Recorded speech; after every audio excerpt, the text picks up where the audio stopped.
मित्रों नमस्कार, आप देख रहे हैं मास इंडिया और मैं बीबू कुमार झा। देखिए हमारे साथ हैं जनसुराज के एक्स आईएएस ऑफिसर जो जनसुराज से अभी उपाध्यक्ष भी हैं और लंबे समय से जनसुराज में काम कर रहे हैं।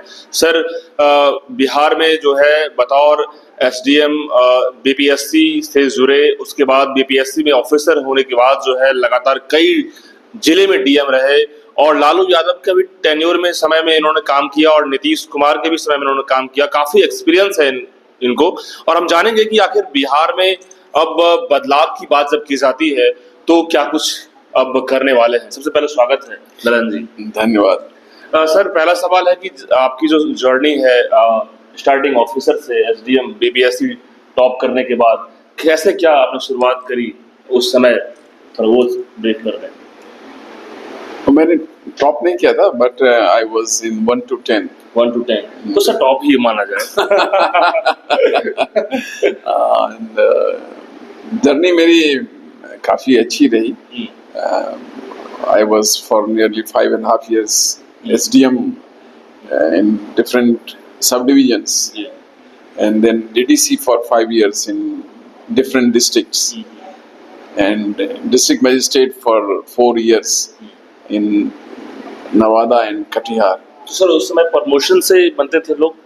हाँ, I was given promotion. Promotion से जी, जैसा वर्किंग प्रोफाइल में काम अच्छा करें। हाँ, it's upon your performance and integrity that you get promotion. बिल्कुल सर। लालू यादव के समय का भी आपका टाइम का वर्किंग रहा होगा, अलग एक्सपीरियंस, और नीतीश कुमार का भी टाइम का क्या डिफरेंस सर था?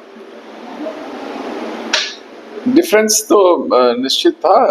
नीतीश जी अच्छे ऑफिसर की पहचान कर उन्हें आगे मौका देते थे, because he never knew me, he came to know me by my work when I was DDC Kishanganj, and then since then he gave me so many opportunities. जी, लालू जी के टाइम में मैं सुनता हूँ कई ऐसे आईएएस ऑफिसर परेशान रहते थे कि कैसे उन्हें वर्किंग प्रोफाइल में प्रॉब्लम होती थी, यहाँ तक कि कई ऐसे घटनाएं हैं जो कहीं झकझोरता है। कैसे सर उस समय को देखते हैं? वैसी घटनाएं का लोग जिक्र करते हैं और मैं उस दौरान था भी, और जो बातें सुनते थे जो आप। ये सच्ची घटना है ऐसा? मेरे साथ तो वैसी कोई घटना घटी नहीं, लेकिन जो आपने खबर देखा होगा उस समय के दौर में जो बातें चल रही थी, जो हालत था। मैंने जो सुनी, जैसे आप सुन रहे हैं वैसे मैंने सुनी, मैंने कोई देखा नहीं और personally I did not experience. But then during the tenure of Nitish ji you have freedom to work in a better environment, and your work was recognized also, and as a reward he gave you opportunities also. Sir आप तो अच्छी तरीके से जानते होंगे bureaucracy का हर चीज बिहार के ग्राउंड जीरो से। सर क्या लग रहा है कि अभी जो कहा जा रहा है नीतीश कुमार का जो शासनकाल में अभी ब्यूरोक्रेसी हावी हो चुका है, जो नीतीश कुमार जो है वो बस चेहरे रह गए हैं, बस सरकार को बस सिविल सर्वेंट ही ऑपरेट करता है, उनकी कुछ उन पे छोड़ दिया गया। देखिए, नीतीश जी का जो शुरू का टेन्योर था काफी अच्छा था, और नीतीश जी इसलिए जाने जाते थे कि he knew everything about the schemes and whatever was there in the administration. अभी जो स्टार्टिंग 10 ईयर या 5 ईयर कहा जाए, हाँ 10 ईयर 5 ईयर्स, जब से इन्होंने वो एक तरह से जो है प्राइम मिनिस्टर के लिए जो टकराहट इनको शुरू हुई, उस समय से इन्होंने पाला भी बदला और फिर इमेज भी डाउन हुआ, और फिर देन 9 बार मुख्यमंत्री बने, कई बार वो उसमें टकराते गए, और देन द बिहार के विकास की जो बात है वो that took the back step. तो उसके चलते फिर बिहार का जो जिस तरह से उन्होंने पिछले 5-7 साल में किया वो आगे नहीं हुआ। और अभी इनफैक्ट जो लोग कहते हैं हावी है, जैसा लोग बता रहे हैं कि उनकी प्रशांत किशोर आपके जो लीडर मानसिक स्थिति जो है अच्छी नहीं है, तो that is the main cause कि दूसरे लोग हावी हो गए। क्या ये सही है बिहार के लिए? निश्चित तौर पर जो डिसीजंस आ रहे हैं वो उसे तो लगता है कि ब्यूरोक्रेसी हावी है। सर जैसे कि देखा जाए तो अभी रिसेंटली जिस तरीके से वहाँ नीतीश कुमार के घर पे प्रशांत भी गए थे, प्रशांत किशोर, वहाँ पे एसडीएम से उनकी बातें जो हुई, ट्यूनिंग, वो ठीक नहीं लग रहा था, दोनों के बीच में अंडरस्टैंडिंग नहीं हो पा रहा था, एसडीएम से जो टकराहट था, क्या लग रहा है ये चीजें? मैं तो खुद वहाँ प्रेजेंट था प्रशांत जी के साथ जो है। अब हम लोग आंदोलन कर रहे हैं और सही ढंग से कर रहे हैं, हम लोग कोई गुंडागर्दी करने नहीं गए हैं।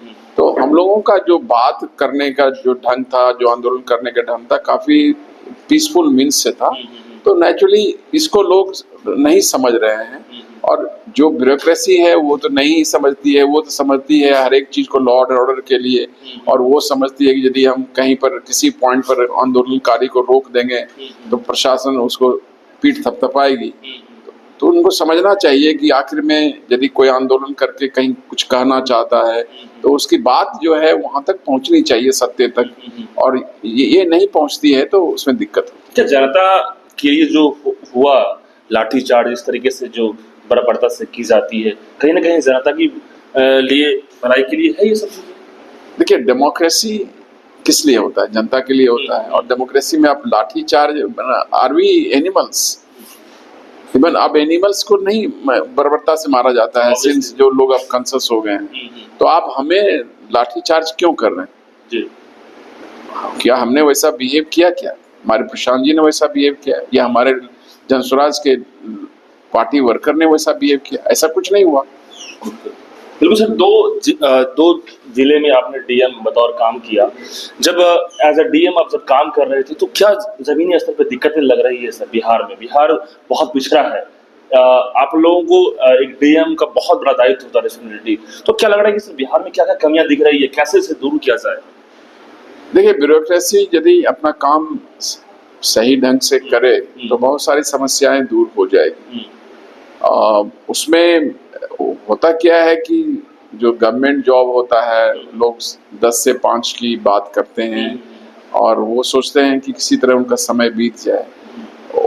उनको समस्या सॉल्व करने से उतना इंटरेस्ट नहीं होता है, बिकॉज गवर्नमेंट में जॉब सिक्योरिटी होती है। तो एक डीएम का लेवल भी यही होता है सर कि 10 से 5? नहीं, it is different with different DMs also. I cannot say कि all DMs are like that. ऐसे नहीं है, बहुत सारे DM ने अच्छे काम किए हैं and they have got recognition also. तो अच्छे काम करने से recognition मिलते हैं, और ऐसा नहीं है कि सभी ने नहीं किया है।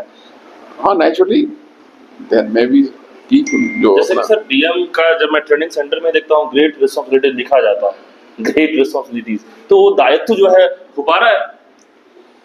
देखिए, आप ये है कि कोई भी चीज आपको यदि सिखाया जाता है ट्रेनिंग सेंटर में तो आप कितने उसको जो है इम्बाइब करते हैं, और इम्बाइब करके कितना इम्प्लीमेंट करते हैं। The test of the pudding is in the eating, लोग पता चलता है। तो शुरुआत में तो ट्रेनिंग के बाद तो लोग बहुत परफॉर्मेंस बेटर रहता है, फिर धीरे धीरे ढल जाते हैं सिस्टम और सत्ता। हाँ, वो है ना कि न्यू ब्रूम स्वीप्स वेल। तो नए में तो थोड़ा सा आदमी को मन लगता है, जोश रहता है, नया नवयुवक होते हैं तो कुछ जोश के साथ काम करते हैं। फिर धीरे धीरे जो है भावनाएं कुंठित हो जाती हैं, वो टेनेसिटी नहीं रह जाती है, और जिसमें रहती है वो अच्छा करते हैं। तो क्या लगा सर स्वराज में आने का जो मेन पर्पस था आपका, क्या कि बिहार को बदलना है? देखिए, पहले तो मेरे रिटायरमेंट के बाद मेरा मेन था कि मैं समाज में, राजनीति में आकर समाज के लिए कुछ करूं। लेकिन जब से मैं जनस्वराज से जुड़ा तब मुझे ये फील हुआ कि जो जनस्वराज का लक्ष्य है ये आज के लिए, कंटेम्पररी बिहार के लिए सबसे इम्पोर्टेंट लक्ष्य है। क्योंकि बिहार में पिछले आप देखेंगे कि लगभग 35-40 साल से क्या हो रहा है, केवल सत्ता बदलने की बात हो रही है, कैसे लोग सत्ता में जाएंगे। और जेपी क्रांति भी हुई तो उससे भी चीजें बदली नहीं। तो बिहार में बदलने की बात का ये मतलब सबसे बड़ा चीज है कि यदि अच्छे लोग सच्चा में आएंगे तो निश्चित तौर पर जो उनका समूह होगा अच्छे लोगों का, वो अच्छा काम करेगी। सबसे बड़ा फैक्टर सर आ रहा है बिहार में कास्ट फैक्टर। एम समीकरण की बात कर लें, लालू यादव इसी पे गेम करते थे, अब बीजेपी की बात कर लें, अब प्रशांत किशोर उतरे हैं कि मुझे कास्ट नहीं करना है, कोई कास्टिज्म नहीं, हर कास्ट में इनकी बात पहुंचती है, जाते हैं ये मिलते हैं, तो कास्ट फैक्टर तोड़ पाएंगे, इतना जल्दी चेंजिंग हो पाएगा? देखिए, ये तो आपका जो है जिस तरह से प्रशांत जी कड़ी मेहनत और त्याग करके जो है इस चीज को लोगों को बता रहे हैं, जागृत कर रहे हैं, तो इतनी मेहनत के बाद तो कुछ इसका फल अच्छा ही होना चाहिए। कितना टाइम लगेगा अप्रॉक्स लग रहा है? अब टाइम तो मैंने, ये तो एक सोशल चीज है और इसका टेस्ट तो आने वाले इलेक्शन लग रहा है कि 2025 इलेक्शन तक बहुत हद तक चेंजिंग होने वाला है, या टाइम 2030 लग जाएगा? अभी जिस तरह से आप ग्रेजुअली प्रशांत जी की सभाओं में भीड़ को बढ़ते हुए देख रहे हैं, तो ये उस और इंडिकेशन है कि जनता इनकी बात को समझ रही है और समझकर इनको सुनने आ रही है, और ये भीड़ धीरे धीरे बढ़ती जा रही है। लेकिन सर बात और स्टिल अभी भी 2 माह बचे हुए हैं। अभी जैसे प्रशांत जी की पहली सभाएं होती थी तो वो 10,000 की सभाएं होती है, उसके बाद 15,000 की होने लगी, उसके बाद 20,000 की होने बढ़ती जा रही है। अभी बीहपुर में मैं था परसों 2 दिन पहले, जो है वहाँ 25,000 की सभा थी। तो ये धीरे धीरे भीड़ बढ़ती जा रही है। तो no doubt sir, Prashant Kishor की बातों को तो लोगों को समझ में आना शुरू हो गया है, लेकिन बात ये आती है कि क्या ये जो भीड़ दिख रही है ये वाकई में वोट में कन्वर्ट होना, ये बहुत मुश्किल है, क्योंकि ये बिहार है और बिहार में बीजेपी फैक्टर हो, जेडीयू हो या आरजेडी हो, इस बात को मानती है कि भैया सिक्का तो मेरा ही चलेगा, क्योंकि कास्ट फैक्टर और जो बहुत लंबा गढ़ बना हुआ है तोड़ना मुश्किल है। देखिए, आदमी जब ईमानदारी और सच्चाई से कोई काम करता है तो उसका फल तो अच्छा होता ही है। और निश्चित तौर पर जो प्रशांत जी का प्रयास है, जो जनस्वराज पार्टी का प्रयास है, ये फल अच्छा होगा। रही बात आप दूसरे पार्टियों की बात किए, तो अब बिहार में ये समय आ गया है कि जो राजनीतिक बंधुआगिरी पिछले 30-35 समाप्त होने वाला है। क्योंकि पहले गरीबों की पार्टी थी, बाद में यादवों की पार्टी हो गई, उसके बाद परिवार की पार्टी रह गई, अब वो लगभग अंत होने वाला है। इस बार एमओए समीकरण खेल पाएंगे इस बार मुस्लिम यादव? वही तो मैंने तो प्रशांत जी ने मुस्लिम समुदाय को समझाने का प्रयास किया है और बहुत कुछ समझे भी हैं। बहुत लोग खींचे आ रहे हैं। हाँ, खींचे आ रहे हैं। आपने देखा बाय इलेक्शंस में रिजल्ट जो है, बड़े बड़े जो राजद के गढ़ थे वो ढह गए। तो प्रशांत जी ने बहुत अच्छी तरह से उनको समझाया है कि आप किरासन की तरह जो है लालटेन में जलोगे और रोशनी कहीं और होगी, ये कितना दिन तक होगा? क्या सर यादव कम्युनिटी इन चीजों को समझ पाएंगे बिहार के लिए? यादव के जितने निश्चित तौर पर यादव भी काफी जुड़ रहे हैं, निश्चित जुड़ रहे हैं। कितना परसेंटेज? अब परसेंटेज तो नहीं करा, लेकिन पहले तो कम थे, लेकिन अब धीरे धीरे काफी बढ़े हैं। आप मेरे ही पार्टी में देखिए कि कई यादव लोगों को जो है पद दिए गए हैं। हमको लगता है कि 38 जिला में 8 जिला में यादव प्रेसिडेंट हैं, और जो अभी चुनाव की बात होगी तो जो उनकी संख्या है उनके अनुसार उनको टिकट भी दिया जाएगा। तो लोग जुड़ रहे हैं और लोग आ रहे हैं, लोग समझ रहे हैं कि वहाँ क्या है। लेकिन लालू यादव तो कहते हैं कि यादव हिलने वाला है क्या? तेजस्वी यादव कहते हैं कि उनके कहने से नहीं होगा, आपको सोचना पड़ेगा। यादव भी सोचेगा कि आखिर उनको क्या मिल रहा है। लालू जी शुरू में निश्चित तौर पर उन लोगों को आवाज दी, लेकिन उसके बाद क्या हुआ? वो जैसे मैंने बताया कि पहले वो गरीबों के नेता कहे जाते थे, उसके बाद यादवों को हुए, अब यादव में भी वो परिवार तक सीमित हो गए। अब कोई इलेक्शन आएगा तो अब उनकी बेटियां बनेगी एमपी, एक नहीं दोनों बेटियां एमपी बनेगी। तो क्या यादव में और कोई काबिल नहीं है जो उन्हें मुख्यमंत्री या कोई? काफी काबिल है, काफी लोग काबिल हैं, ऐसा थोड़ा है। पहले भी यादव के लीडर राम लखन सिंह यादव हुआ करते थे, अब ये हुए हैं। नेचुरली जब ये भी जो है समाज में जब किसी के नीड को फुलफिल नहीं कीजिएगा तो नेचुरली लोग दूसरे और देखेगा। और आज जनस्वराज ये कह रहा है कि वो सभी वर्गों को लेकर साथ में चलने वाली पार्टी है, उसमें यादव भी हैं, और उनके संख्या के अनुसार उनको जो है उनके काबिल लोगों को लेजिस्लेचर में और संगठन में जगह दिया जाएगा, और दिया जा रहा है। प्रशांत जी तो जो कहते हैं वो करते हैं, तो नेचुरली जो है वहां तो उनको क्या मिलने वाला है? जैसा आप बताए कि परिवार तक सीमित रह गए, उसके बाद क्या है? यदि कुछ जगह बचा तो वो धनबल को मिल जाता है, आम यादव को तो वहां कुछ मिलना नहीं है, तो वो तो सोचेंगे आखिर में। सर लास्ट सवाल की 2025 जनस्वराज के लिए बहुत इंपॉर्टेंट दिख रहा है, क्या 2025 मिशन फतेह करने का रहेगा या फिर 2030?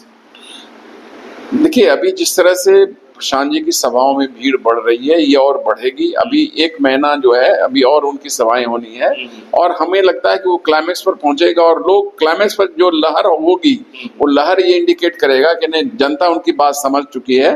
और टोटल जो है आंधी आ जाएगी और प्रशांत की आंधी में जो है सारे चीज उड़ जाएंगे, सारे समीकरण उड़ जाएंगे और जनस्वराज की सरकार बनेगी। मतलब आंधी और बीजेपी यदि अपनी सुनामी दिखा दी, आरजेडी अपनी सुनामी दिखा दी। देखिए बीजेपी का तो यहाँ कभी गढ़ रहा ही नहीं है, वो तो नीतीश जी के साथ मिलकर यहाँ सत्ता में शेयर की है।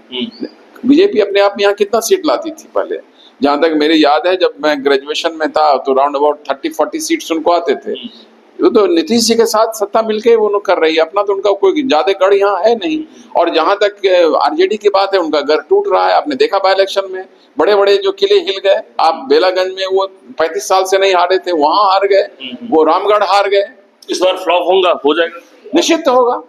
तो आंधी तो आएगी, तो क्यों नहीं हुआ, उस आंधी में सभी उड़ जाएंगे। बिल्कुल, बहुत बहुत शुक्रिया से बात करने के लिए, धन्यवाद। देखिए हमारे साथ ललन यादव हैं जो एक्स IAS और बतौर कई बिहार में कई बड़े बड़े पदों पर सर ने काम किया है, 2 जगह DM रह के काम किया है और सर ने जो बताया है जनस्वराज की आंधी तो होगी और बहुत जल्द जैसे ही चुनाव नजदीक आते जाएंगे लहर दिखती नजर आएगी और जैसे भी प्रशांत किशोर जिस तरह से एक्शन मोड में है, लगता है कुछ बदलाव तो हो सकता है। आप लोग क्या सोचते हैं कमेंट बॉक्स में देगा। धन्यवाद।